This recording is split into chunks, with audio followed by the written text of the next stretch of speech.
Hi everybody, welcome to this new video that's all about fun. So we're a couple of weeks into this lockdown, we're getting into really good routines and habits with our home learning. We feel a bit more at home with what we've got to do and how we do it. But I don't know about you, but some days just feel a bit hard. Perhaps our energy levels are a bit low, perhaps the work's a bit challenging and a bit tricky, and perhaps we're just starting to feel a bit of frustration creeping in at certain points in the day. If that sounds familiar, then the activities that are in this video I'm hoping are going to be really useful, because when we're feeling like that, sometimes we think we've got to push on, keep going with our work, just got to get it done. And actually, what we know about the way our brain works and when we're feeling those big emotions is that actually taking a break, just pausing for a bit, having a break, doing something completely different, then coming back to it is usually much more productive, much more helpful. So I've come up with a couple of different games and activities that are all in this video. So when you want a bit of a brain break, when you want a bit of a break from what you're doing, you can turn to some of these activities.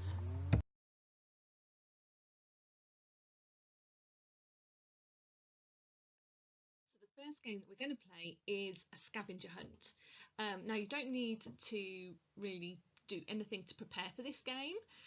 You could use the recording from this video. Once you've played it a couple of times, you could probably make your own list. If you've got other people in the house that you can play with, you could each make a list and then send each other off to find the different items to complete the scavenger list. So I'm going to say some different objects and items, and as soon as I say each one, pause the video, run off and see if you can find it in your house, and then come back and then start the video up again. Okay? Alright, let's get started. So the first object I want you to find is something fluffy. Something fluffy. Pause the video now and off you go. Brilliant, well done. So maybe you went and got a teddy, maybe you even went and got a pet, a cat or a dog or a hamster or something. Maybe you found a bobble hat or a scarf that's fluffy, or a cushion. We've got all sorts of things in our houses that are fluffy, haven't we? Great stuff. Okay, the next thing I want you to find is something beginning with the letter P. Something beginning with P. Off you go. All right. So maybe you found a pen or a pencil. Maybe you found a Pokemon card, or maybe you found a pot. There's all sorts of things in our house that begin with P. I wonder how imaginative you were in what you found. Right, ready for the next one? This time I want you to find something that is curved, something with a curved edge, or something that's just curved in. That's what the shape of it is. So pause the video, off you go. Brilliant. Okay, what have you got? Maybe you found a banana. Maybe you found something like a mug that's got a curved edge, curved side. Maybe you found a boomerang. Has anybody got a boomerang in their house? Who knows? Okay, this next one might take you a bit longer, so don't forget to pause the video. This time I want you to find an item for every colour of the rainbow. So, just to remind you, that's red, orange, yellow, green, blue, indigo and violet. Okay, so that's 7 different items, all the colours of the rainbow, so you can lay them out in order: red, orange, yellow, green, blue, indigo and violet. If there's someone else at home, get them to help you. Do a bit of teamwork on this one. So pause the video now, off you go. Okay, so how did you get on with that one? I wonder what sort of things you found. Maybe you found some different fruits. Maybe you found some colouring pens. That's always a good one because they come in lots of colours, don't they? Whatever you found, look at them now laid out like the rainbow. Don't they look cool? Brilliant. Well done, everybody. Now, you could carry on playing this game. If there are other people in your house, you could take it in turns. You could set a challenge and your partner goes off and finds it, then they set you a challenge, and you can do it like that. This is a brilliant activity when you want a bit of a break from work. It gets you moving, it gets you thinking, and it's just also a lot of fun as well.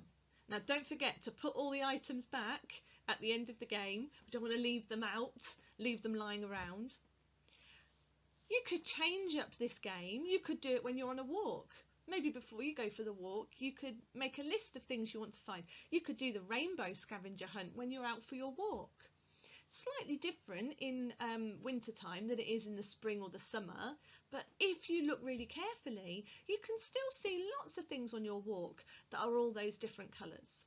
So maybe you could write out a list and write all the colours of the rainbow, and then as you go for your walk, you could tick them off. You could maybe even take a picture on your phone or your mum or your dad's phone, so you've got that record of all the things you found.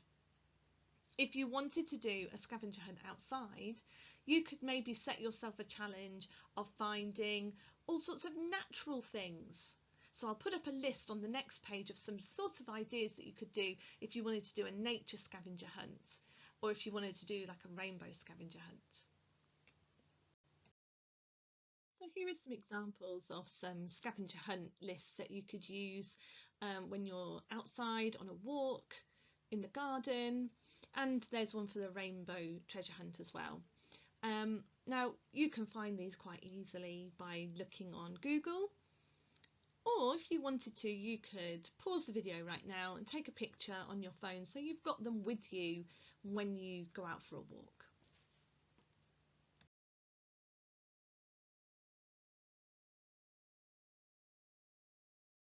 So this next game is one that I like to call Would You Rather, and you can play this game wherever you are, whatever you're doing. So if you need a bit of a brain break, it's a really good game to play because it gets you to think, because you've got to think of some alternatives for people to choose from, and whoever you're with, it gets them thinking because you've got to make a choice and you've got to think about why. So you can find games like this one. This one's called Dilemma-rama, and games like this come with a pack of cards ready with lots of different dilemmas or options that you can choose from. But equally, you could just make it up. You could just use your own ideas to come up with some different options that the person you're playing with has got to choose from. So in this game, I'm going to use some examples from my box here, but equally we can have a go at coming up with some of our own ideas as well. So in this box, each card has a different option on. So this one says, would you rather when it rains you have an umbrella that floats above your head? That sounds like a good one. Or you can become any animal you like. So if this was the round we were going to do, I would say to my partner, so would you rather have be any animal that you like, or would you rather have an umbrella that floats above your head every time it rains? Which would you rather have? And it's up to you to choose which one you would rather, and you can give a reason why. So have a think about that now. Maybe pause the video, talk to whoever you're watching this with. Which one would you rather have? Okay, so I think if I was choosing, I think I would choose this one. I think I would choose to have an umbrella floating above my head whenever it's raining, because I would never have to remember my umbrella again, and my hair wouldn't go frizzy when it gets wet, which sometimes happens. I wonder what you chose. Okay, next round. Would you rather that you can breathe underwater, or you can teleport anywhere you like? What would you rather? Would you rather breathe underwater, or would you rather be able to teleport? So maybe you click your fingers and then you can be wherever you want in the world. Which one would you rather? Have a pause of the video here and think about which one would you choose. And don't forget to think about why. Okay, so what did you think then? Oh, I'm not sure with this one. I think I would probably choose to teleport because sometimes I'm late, and if I could teleport then hopefully I'd never be late again. But this would be quite cool too, wouldn't it, to be able to breathe underwater? But I think I'd choose teleport because then I'd never be late. It also means I could probably go on holiday and visit lots of places that I'd like to go to. Okay, let's do one more. Okay, would you rather have a robot butler or click your fingers and always look fabulous? Which one would you rather? Have a robot butler or click your fingers and look fabulous? Pause the video, have a think. Well, I don't know about this one. I think I'd quite like both of them. A robot butler who could do lots of jobs for me. That would be handy. Go and make me a cup of tea every time I need one, want one. But this would be good. It would save lots of time, wouldn't it? I think I'd have to choose the robot butler, I think. Okay, so why don't you have a go at coming up with some would you rather options? So whoever you're with, whatever you're doing, have a think now. What could you come up with? And you can be as imaginative as you like with this, which is really good fun. Some alternatives to playing this game. This is a really good game for playing in the car as well, or if you're on a long journey or something, it's a good one to pass the time. Another one that I play with my children is we choose two animals and we think, well, who would win in a fight? So if you had a great white shark and a tiger, who would win out of that fight? And the children have to say why, think about what features the animals have that mean that they would either be better, or like for example with a great white and a tiger, are they going to be fighting on land or are they going to be in the water? In which case, who would win? Who would be better fighting on land? Who would be better fighting in the water? You could also do would you rather based on a theme, so you could make it really fun by doing kind of magical things, have magical powers. Would you rather be invisible or have X-ray vision? What would you rather? There's all sorts of options that you can do with this one, but it's a super game. If you need a break from your work for 5 minutes, you don't have to go anywhere, you don't have to do anything, but it just gives you a chance to think outside the box and have some fun with it as well. So on the next page, I'm going to put some ideas of how you can adapt the game, different ways you can play it, and have fun with it. So some ideas here to adapt the game, but really there are no rules. You could do a mixture of all of these every time you play, but we've got the animal one, so who would win, a tiger or a great white shark? Or you could just do, which would you prefer as a pet, a meerkat or a dolphin? It really is, the sky's the limit with this one. You can adapt it to whatever you want to do. I've put on there the superpowers. So for example, would you rather have X-ray vision or be invisible? Would you rather have superhuman strength or be elastic? It can be whatever you want. Would you rather have lasers for in your eyeballs or have a freeze ray? Whatever it can be. And then the crazy ones, so would you rather have hands for feet or feet for hands? Would you rather have £1 million in the bank but you can never spend it, or £50 in your pocket that you can spend on whatever you want? These just crazy ones. And have fun with it.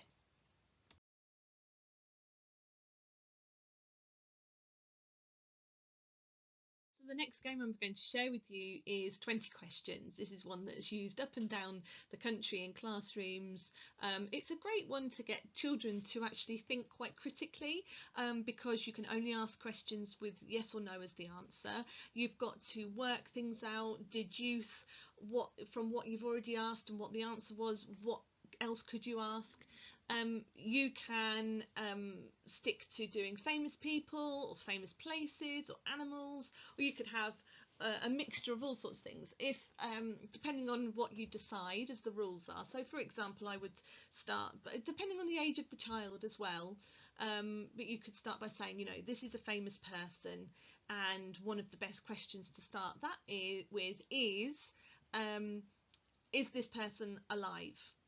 And so already we can start to say, well, am I thinking about someone who's here now, or someone who was here in the past, and then getting children to think about what's this person famous for. So we can't ask that question, what are you famous for? So maybe we have to ask, do you do sports?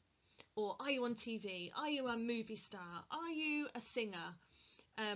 So that we can start to work out, what's this person famous for? Are you a famous king or queen or something like that? So this is a game older children can probably play themselves. Younger children might need a bit of guidance. You can play it with somebody else at home, play it with a grown-up, but it's really good fun. Maybe have a go at thinking about somebody first, or thinking about an animal. Animals are really good ones to do with younger children, because we can ask questions like, do you have 4 legs? Are you furry? Do you have scales? Do you live in the water? There's lots of ways that we can adapt this game and make it easier or harder depending on who we're playing with, but it's a lots of fun. And just remember to keep track of how many questions you've asked, and ideally you solve it before you get to 20 questions. That's sometimes a little bit tricky, so it's okay if you do more than that. It's just a bit of fun, and another great one to just have a quick break from what you're doing, have a brain break, press pause on the work that you're doing, think about something else, and then come back to your work when you're ready. So here's a breakdown of the different kind of categories that you might want to have. So you could say at the beginning, okay, this is going to be about famous people or animals or famous places or food. And don't forget, you can only ask those yes or no questions. So you can't ask things like, what colour is this animal? Because we want to ask questions that only have yes or no as the answer, because that gets us to think a little bit more carefully about the questions that we ask and then what we can do with the answer that we get. So this is a really fun one for the whole family to play. You can have lots of fun together playing it. So I really hope that this video has given you a couple of ideas of how to have those quick brain breaks to do something different, have a break from what you're doing, particularly when you start to feel that frustration creeping in or something like that. And remember, the idea of these is just they're very short little breaks from whatever we're doing when we're feeling the overwhelm of our emotions, to kind of press pause on what's going on, have some fun. We know fun is a real antidote to stress, and then we're ready to carry back on with what we were doing. So I hope you really enjoy these activities. I'm sure you can probably come up with loads of others as well, fun things that you can do to break up the work that you're doing at the moment. And remember, you're doing really, really well. Keep up the good work. We're all incredibly proud of you and how hard you're working. We know this isn't easy at the moment. Now, if you enjoyed this video, another video that I have shared is all about little movement snacks, as I call them, little activities and games that are going to get us moving. So these games and activities were really good fun. They got our brain thinking in a different way. I've done another video where we're doing activities to get our bodies moving, because when we're sat at a desk a lot, sometimes we need to get up and get moving. So if you enjoyed this one, check out that other video all about getting ourselves moving. Bye for now.